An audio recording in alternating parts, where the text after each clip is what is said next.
So before we move on to your family, we just had a little chat in the break, and I think there's a fair bit more to cover. Sure. Especially about your concerns and what you're hoping the average Australian will take and learn from the things that you've got to share with us. Dave, the reason why I agreed to do this interview was because it's a combination of the journey I've been on for the last 6 years.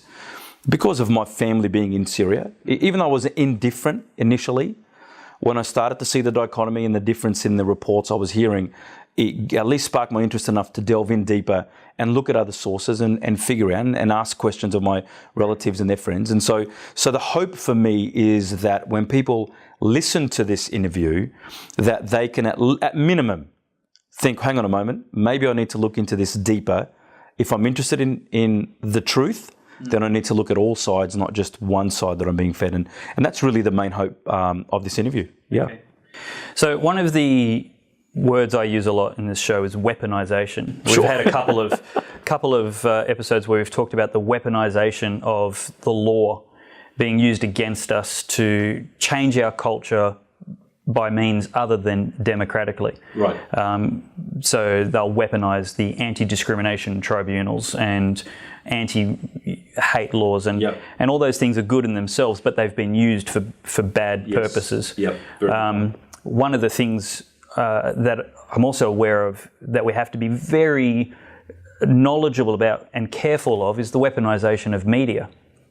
Very good. And the media has been weaponized by terrorists, sometimes with their knowing compliance, and to be fair, on it, probably a lot with their unknowing compliance. They've been given a clip and it looks sensational, it's going to sell views, so we're going to show that and sell heaps and heaps of newspapers and headlines and advertising space. Yes. I've got a little clip here that you've brought to my attention we can share with the viewers of one such clip that made the media, certainly the internet, but we actually get to see the before to give us a wider context of what actually went on with the tragedy we saw in the last half. So let's have a quick look at that. Let's have a look.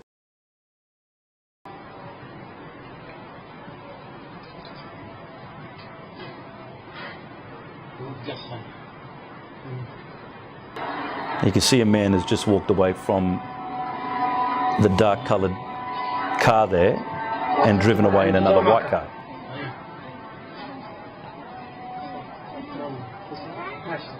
And so he's driven away, there's no one in the street, and the car explodes. Now, we would call that a car bomb. Yes. But here's the interesting part. The car's exploded. Now people rush towards the car and look what happens. Some have fallen down looking like they're injured. Others are doing the typical hysteria that we see down in the bottom left-hand corner here. A so-called ambulance pulls up, or person rolls open the door, they start collecting people. That's an excellent response time for an ambulance. Outstanding. The fastest I've seen. And traditionally, this is where a video like this would be cut.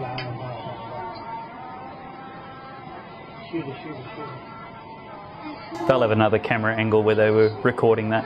Correct. Broadcast. Correct. And this was just coincidentally caught on somebody's security CCTV. Yes. And so you can see even though the footage is shaky, it's filmed off a security camera that hasn't moved. So it's still filming the same part of the wall in the right-hand corner there. It's just the person filming the security footage off a screen is moving.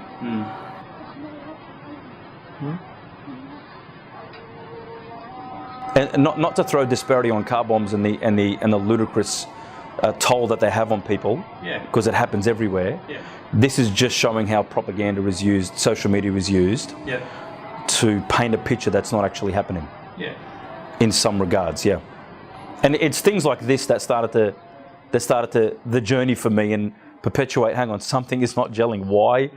Did this have to be faked?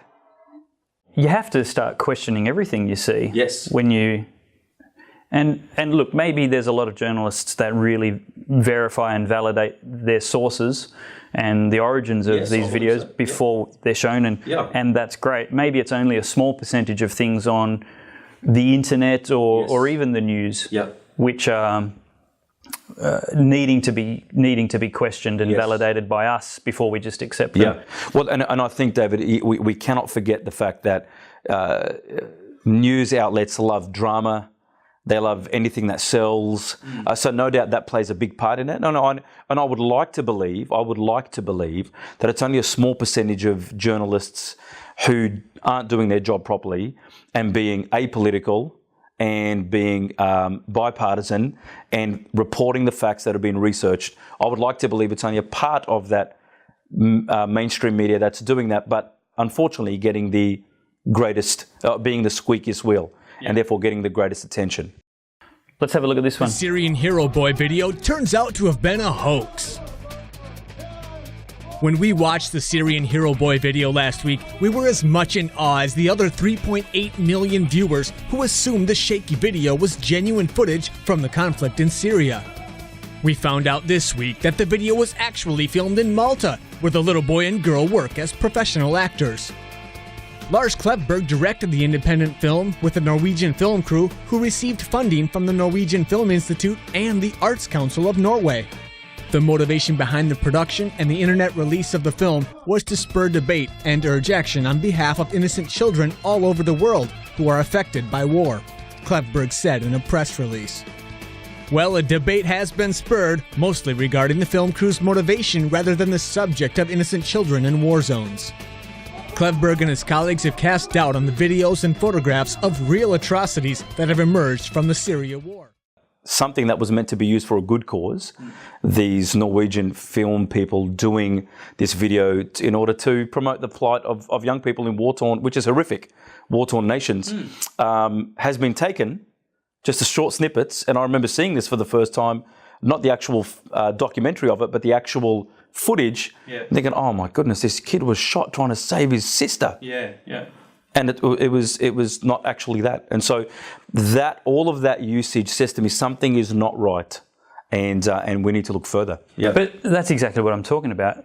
Is we should be able to watch something on the news and have a compassionate response and be deeply concerned and spring into action. Correct. But because the terrorists have mastered the art of propaganda and weaponized the media, we now have to first take a breath and question its authenticity, because it might be part of perhaps a very small percentage that actually can't be trusted. And then we would be manipulated into inappropriate and uncalled for action. Yes, correct. And this is the unfortunate casualty of our current situation. The unfortunate casualty is truth, and the unfortunate casualty is the ability to have compassion on what you're seeing. And so as humans, especially in the Western world, we look at tragedies all over the world and we think, oh, is that real now? Is it not real? Should I respond? Can I give my money to? Should I pray for? How do I respond to this? And that's the unfortunate, because some things you do see are real. They're actually happening, and we need help. And so this casting a disparity that these sort of videos do is really unfortunate for the truth. Let's have a look at what this Canadian journalist... When you talk about the Syrian people and what the Syrian people want, how can you quantify that? Do you have any independent surveys where you can actually document that? And secondly, you talk about the corporate media, the Western media, the lies, and all of this. Could you explain what you think might be the agenda from us in the Western media, and why we should lie, why the international organizations on the ground should lie, why we shouldn't believe all these absolutely documentable facts that we see from the ground, these hospitals being bombed, these civilians who are talking about the atrocities that they have been experiencing. How can you justify calling all of us liars? Sure. Thank you. I mean, there are certainly honest journalists amongst the very compromised establishment media. let's start with your second question. So, international organizations on the ground. Tell me which ones are on the ground in eastern Aleppo. Yeah, okay, I'll tell you, there are none. There are none. These organizations are relying on the Syrian Observatory for Human Rights, which is based in Coventry, UK, and which is one man. They're relying on compromised groups like the White Helmets, which, let's talk about the White Helmets. The White Helmets were founded in 2013 by a British ex-military officer. They have been funded to the tune of $100 million by the US, UK, and Europe and other states. They purport to be rescuing civilians in eastern Aleppo and Idlib, yet no one in eastern Aleppo has heard of them. And I say no one, bearing in mind that now 95% of these areas of eastern Aleppo are liberated. The White Helmets purport to be neutral, yet they can be found carrying guns and standing on the dead bodies of Syrian soldiers. And their video footage actually contains children that have been recycled in different reports. So you can find a girl named Aya who turns up in a report in month, say, August, and she turns up in the next month in 2 different locations. So they are not credible. The SOHR is not credible. Unnamed activists are not credible. Once or twice, maybe, but every time, not credible. So your sources on the ground, you don't have them. As for your agenda, not your, but the agenda of some corporate media, it is the agenda of regime change. How can the New York Times, I was reading it this morning, or how can Democracy Now!, which I was reading the other day, maintain until this day that this is a civil war in Syria? How can they maintain until this day that that the protests were unarmed and nonviolent until, say, 2012? That is absolutely not true. How can they maintain that the Syrian government is attacking civilians in Aleppo when every person that's coming out of these areas occupied by terrorists is saying the opposite? How do I quantify the support of the Syrian people? The elections. In 2014, the Syrian people held elections. The point being, overwhelmingly, the people support President Assad. There are people that want change in the government. We're not pretending they don't want change. Everybody wants change. But in terms of support of the government, the point is they don't see President Assad as the problem. They see the problem as terrorism. They see elements of problems in the system that they have there. But President Assad, they don't see as the problem. They actually overwhelmingly support him. So I'm basing it on their choice in their leader, and I'm basing it on my interactions with people in Syria. So there you have it. There it is. Now, that's only a 3-minute clip of a 38-minute interview that journalist did, this independent Canadian journalist. And she says a lot more about that. And this is from someone who's been to Syria, I believe it was about 4 times at 4 months each time.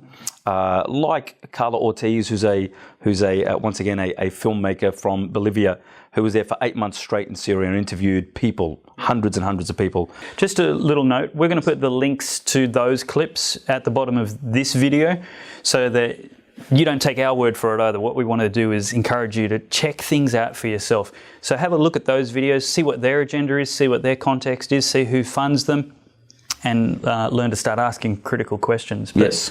Carla Ortiz? Yes, Carla Ortiz, and the filmmaker. So she was right there for 8 months, especially during the Aleppo siege and and the liberation of Aleppo. Wow. And now here's the thing about Aleppo, by the way, that I didn't mention before. Aleppo in Arabic is called Halab, and my cousins lived there before they left. Just only moments, when I say moments, maybe a few days or weeks before ISIS took over Aleppo. Wow. And so, and have since tried to go back to see what their home's like since the liberation.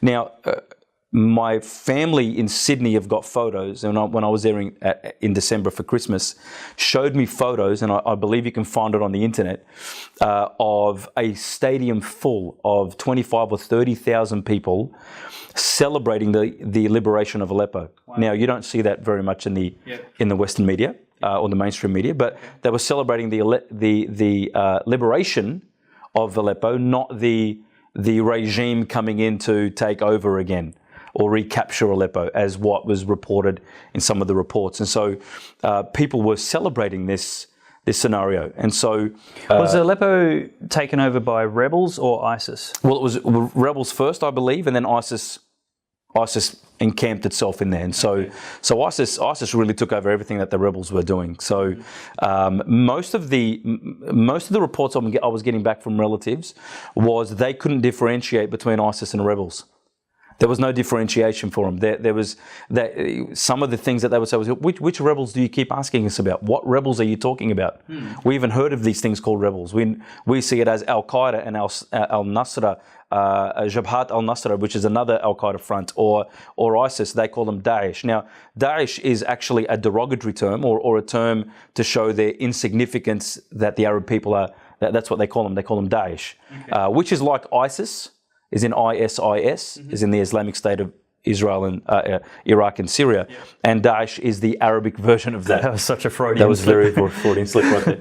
And so there was all of those reports coming through too. But looking at the white helmets, I found that interesting because when I saw this interview, I'd already had my questions about the white helmets and what they were doing, not knowing who they were, but hearing that they were some sort of humanitarian organisation, unarmed, trying to help the Syrian people. When reports started to come through that they weren't helping the Syrian people, they were providing medical attention to the so-called rebels and the Free Syria Army or the ISIS, operatives. And so it was quite interesting to see this journalist, independent, say, well, actually, white helmets aren't as wonderful as what you think they are. Interesting. Yeah, very interesting. Very interesting. The Syrian Observatory for Human Rights, which sounds amazing, has been uncovered as one person in a apartment somewhere in the Western world. And so how, in London. Coventry, she said. Coventry.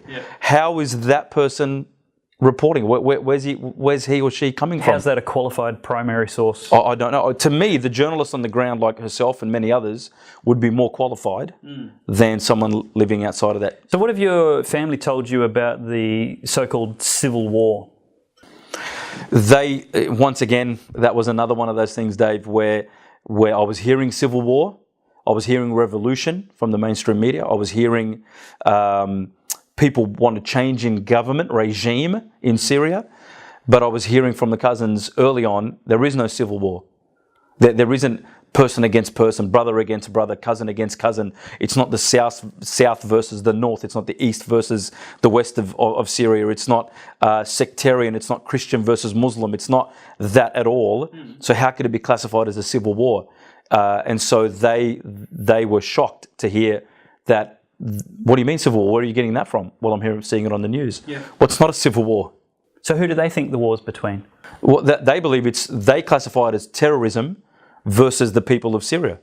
So literally, it's as simple as that. Imagine we're living in Australia and 5,000 terrorists invade Brisbane. That's as simple as that's the simplest picture I can paint. That's not a civil war. Yeah, exactly. That's an invasion. That's an invasion. Yeah. Okay. And that's what they're saying. That's what they're saying.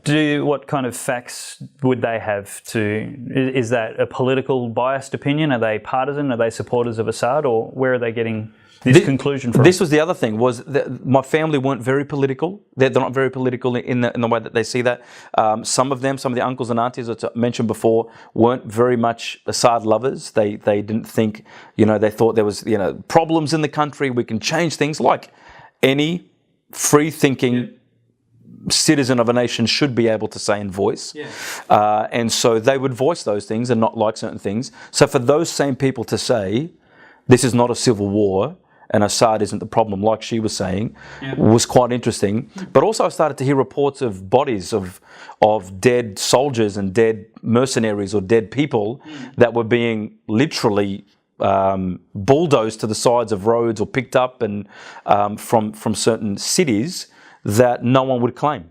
That there were no claims of missing uncles, cousins and sons and fathers, to the tune of, I believe, again, this is just reports from the relatives, to the tens of thousands. Wow. So you would think that if you're sending your sons to war, you would go claim those bodies if you could find them. So, but there was none of those reports, which started to bring the idea that, hang on, people are coming into the nation that aren't Syrian, that are not fighting as a civil war should be. Civil war would be Syrian versus Syrian. Not an external national coming in. Now, we know that this is true. So this is 5-6 years ago getting the reports. We know this to be true now because all these nations, Western nations even, you know, England believes it has over 800 to 1,000 people that are in Syria. Who knows how much America thinks is Australians have tried to go over to Syria. Some have succeeded. Yeah. Germans, so on and so forth. So many Western nations know that some of their own nationals are over in Syria fighting. They're the ones that have to fly over there. So it's not a long stretch to see the connection that when my uncles and aunties and cousins were saying that people from other nations surrounding them were walking and flooding into the nation, I can see how that could be true. Yeah, and if America can't secure its land borders between itself and from Mexico, one nation with its wealth and military power, it's not a stretch of the imagination to think any Middle Eastern nation might have slightly porous borders as well. Oh, exactly, especially when you're surrounded by, 8, 9, 10, 11 nations. It's not hard at all. Wow, fair enough. Yeah. That's interesting to hear.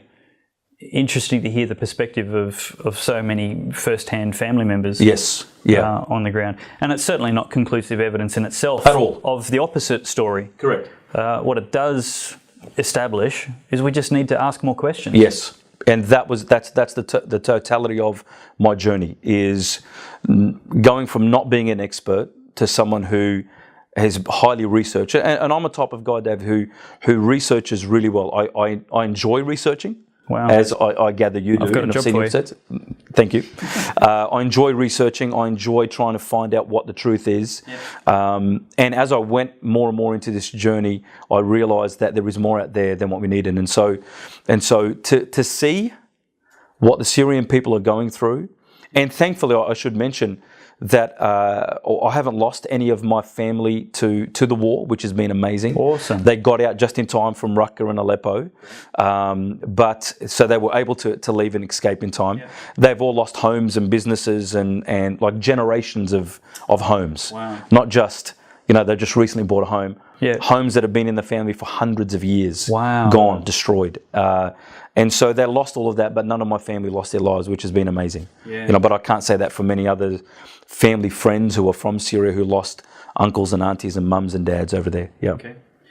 Well, when we come back, we'll have a chat with George Salloum about politics in the pulpit, and also some more insights onto what it's like being a Syrian in Australia.